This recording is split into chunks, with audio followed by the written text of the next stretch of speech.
Dear parents, NCC విద్యార్థులకు సంబంధించి ఒక న్యూ అప్డేట్. సెకండ్ ఫేజ్లో భాగంగా ఎన్సిసి వారికి allotment list, verified list, not the allotted list, verified list release చేయడం జరిగింది. ఎన్సిసిలో ఎవరైతే క్వాలిఫై అయ్యారు, ఎవరికి ఏ ర్యాంకు ఇవ్వబడిందని కాదు, కానీ ఎవరెవరు అలా ఓకే అనేది ఎన్సిసి హెడ్ క్వార్టర్ నుండి మరియు ఎంసెట్ కన్వీనర్ నుండి అప్రూవల్ రావడం జరిగింది. దీనికి సంబంధించి మనం ఇప్పుడు ఈ వీడియోలో చూద్దాం. ముందు నా ఛానల్ను ఇప్పటివరకు సబ్స్క్రైబ్ చేయని వాళ్ళు తప్పకుండా సబ్స్క్రైబ్ చేయండి. ఈ వీడియో చూసి తర్వాత ఈ వీడియోని నచ్చితే మీ మిత్రులకి ఉపయుక్తమైన వాళ్ళకి షేర్ చేయండి.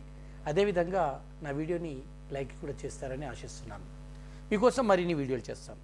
ఓకే డియర్ ఫ్రెండ్స్, ఎన్సిసి కోసం 1330 మెంబర్స్ అప్లై చేసుకోవడం జరిగింది. దీనికి సంబంధించి ఏ కేటగిరీ ఎన్ని, బి కేటగిరీ స్టూడెంట్స్ ఎంతమంది అనేది మనం ఇక్కడ ఒకసారి పరిశీలించి చూసుకుందాం. బి కేటగిరీకి సంబంధించి హయ్యర్ ప్రియారిటీ ఉంటుంది. అందులో 130 మెంబర్స్ అప్లై చేశారు. ఇక్కడ ఒకటి గుర్తుపెట్టుకోవాల్సింది ఏంటంటే, ఈ రిజల్ట్కు సంబంధించి మనకు ఎన్సిసిలో ఏ సర్టిఫికెట్ 10th వరకు ఇస్తారు, బి సర్టిఫికెట్ ఇంటర్ వరకు ఇస్తారు, ఇంటర్ సెకండరీ పూర్తయితే. సి సర్టిఫికెట్ అనేటువంటిది ఎవరైతే ఇంటర్ కాలేజీలో ఉండి కంటిన్యూషన్లో డిగ్రీ ఫస్ట్ ఇయర్లో కనుక కంటిన్యూషన్ అయితే వారికి సి సర్టిఫికెట్ ఇస్తారు. లేదనుకోండి డైరెక్ట్ డిగ్రీలోనే ఫస్ట్ ఇయర్లో చేరినట్టయితే వాళ్ళు డిగ్రీ ఫైనల్ ఇయర్ వచ్చే వరకు సి సర్టిఫికేట్ వస్తుంది. ఇక్కడ ఎవరు ఎలిజిబుల్ అంటే ఏ అండ్ బి సర్టిఫికేట్ వాళ్ళే ఎలిజిబుల్. ఎందుకంటే 10th వరకు ఏ వస్తుంది, ఇంటర్కి వెళ్ళినాక బి వస్తుంది. సి సర్టిఫికేట్ ఇంటర్లో రాదు కనుక సి సర్టిఫికేట్ అనేది ఇక్కడ ఎలిజిబుల్ కాదు. అందుకని మొత్తము 57 పొజిషన్స్లో మనకు జీవో ఇవ్వడం జరిగింది. ఈ GO 2014 June 9th GO number MS number 14 ఆధారంగా ఈ రిజర్వేషన్స్ అన్నీ జరుగుతాయి. ఈ ఎన్సిసికి అది 0.4% ఇవ్వడం జరుగుతుంది.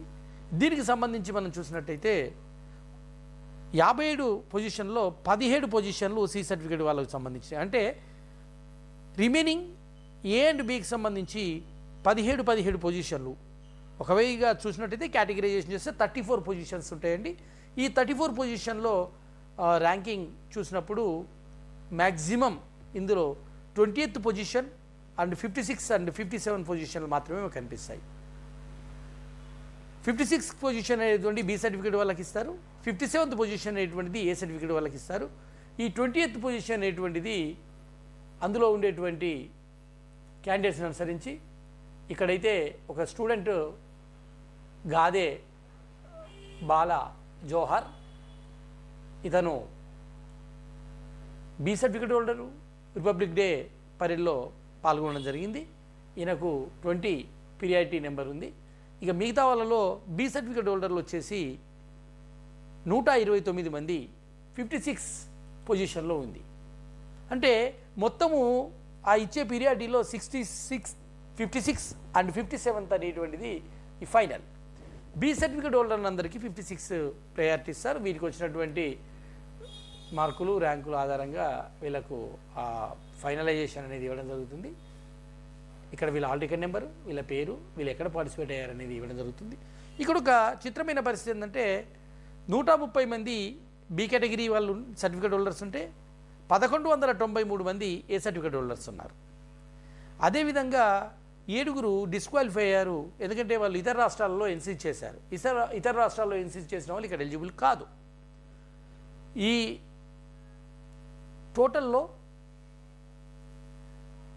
నాన్ ఎలిజిబుల్ వాటిలో ఒక బి సర్టిఫికేట్ హోల్డర్ ఉన్నారు, 6 సి సర్టిఫికేట్ హోల్డర్స్ ఉన్నారు. అంటే క్లారిటీగా మనం చూసినట్టయితే 1323 1323 మంది మాత్రమే ఎలిజిబుల్ క్యాండిడేట్స్. వీరికి మాత్రమే సీట్లులో ప్రాధాన్యత ఉంటుంది. యాజ్ ఫర్ బి సర్టిఫికేట్ హోల్డర్స్ని మనం చూసినట్టయితే బి సర్టిఫికేట్ హోల్డర్స్ వచ్చేసి 130 మెంబర్స్ ఉన్నారు. అందులో ఒక రిపబ్లిక్ డే పరేడ్ చేసినటువంటి క్యాండిడేట్, మిగతా వాళ్ళు ప్యూర్లీ బి సర్టిఫికేట్ హోల్డర్స్. మిగిలిన 1193 మెంబర్స్ ఎవరైతే ఉన్నారో వారు ఏ సర్టిఫికేట్ హోల్డర్స్, వీళ్ళకు ర్యాంక్ నెంబర్ 57 కేటాయించబడింది. మీరు చూసినట్టయితే ఇదిగో ఇక్కడ వరకు 132 అంటే 2 నెంబర్లు పైకి పోతే 130 వరకు మనకు బి సర్టిఫికేట్ హోల్డర్స్ ఉన్నాయి. ముందు బి సర్టిఫికేట్ హోల్డర్లకు ఇచ్చిన తర్వాత మాత్రమే ఏ సర్టిఫికేట్ హోల్డర్లకి ఇవ్వడం జరుగుతుంది. ఒకవేళ ఏ సర్టిఫికేట్ హోల్డర్ ఎవరైనా రిపబ్లిక్ డే పరేడ్లో అంటే పార్టిసిపేట్ అయ్యో లేదా ఏదైనా బెస్ట్ క్యాంప్లో పాల్గొని ఉంటేనో వాళ్ళకి బి సర్టిఫికేట్ హోల్డర్ల కంటే ముందు ఇస్తారు. ఫస్ట్ మాత్రము బి సర్టిఫికేట్ హోల్డర్లు, తర్వాత ఏ సర్టిఫికేట్ హోల్డర్లు. ఏ సర్టిఫికేట్ హోల్డర్లో రిపబ్లిక్ డేనో లేకపోతే డికెటింగ్ క్యాంపో, ఆర్మీ అటాచ్మెంట్ క్యాంపో, తాల్ సైన్ క్యాంపో దేనికైనా కనుక చేరి ఉంటే వారికి ఏ సర్టిఫికేట్ హోల్డర్లకు బి సర్టిఫికేట్ వాళ్ళకంటే ముందే అవకాశం ఇస్తారు. కానీ బీకు ఫస్ట్ అవకాశం ఇచ్చిన తర్వాత మాత్రమే ఏ సర్టిఫికేట్ హోల్డర్ ఇస్తారనేది గ్రహించాలి.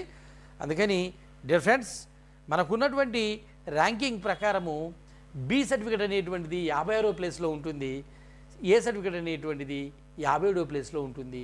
ఎవరైనా స్పెషల్ క్యాంపులు మిగతా వాటి పార్టిసిపేట్ అయితే వాటికి అనుగుణంగా వాళ్ళ ర్యాంకులు మారుతాయి. ఇంతకుముందు చెప్పుకున్నట్టుగా బి సర్టిఫికేట్ హోల్డరు ఒకరు రిపబ్లిక్ డే డికెటింగ్ పరేడ్కి పాల్గొనడం చేత ఆయనకు 20వ ర్యాంక్ అంటే ఆయన ప్రథమ ర్యాంక్ ఇవ్వడం జరిగింది. ఇది గమనించాలి. మనం ఏ విధమైనటువంటిది చేయడానికి లేదు. ఇక్కడ ఇదంతా కూడా ముందుగా ఆర్మీకి సంబంధించిన అఫీషియల్స్, ఎవరైతే ఎన్సీసీకి సంబంధించిన అఫీషియల్స్ ఉంటారో వారు దీన్ని పరిశీలిస్తారు.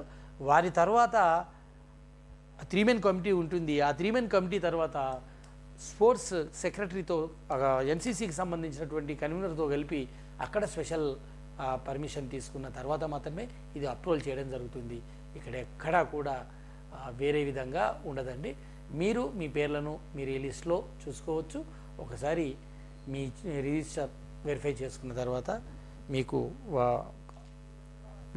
దానికి అనుగుణంగా, దానికి ఉన్నటువంటి సీట్లకు అనుగుణంగా మీకు సీటు కేటాయించడానికి అవకాశం ఉంది. All the best friends. మీ అందరికీ మంచి కాలేజీలో మంచి సీట్ రావాలని కోరుకుంటూ ఆల్ ద ఎన్సీసీ స్టూడెంట్స్ కోసము నేను మరికొన్ని వీడియోలు చేస్తాను. ఎందుకంటే ఎన్సీసీ ద్వారా ఆర్మీలోకి వెళ్ళొచ్చు బీటెక్ చేసి, ఎన్సీసీ ద్వారా మీరు ఎయిర్ వింగ్లోకి వెళ్ళొచ్చు, అంటే ఎయిర్ డ్రామ్ సంబంధించి, అదేవిధంగా నేవీలోకి వెళ్ళొచ్చు. దానికి సంబంధించిన వీడియోలు చేస్తాను. తప్పకుండా నా ఛానల్ చూడండి. All the best friends, all the best students. Thank you.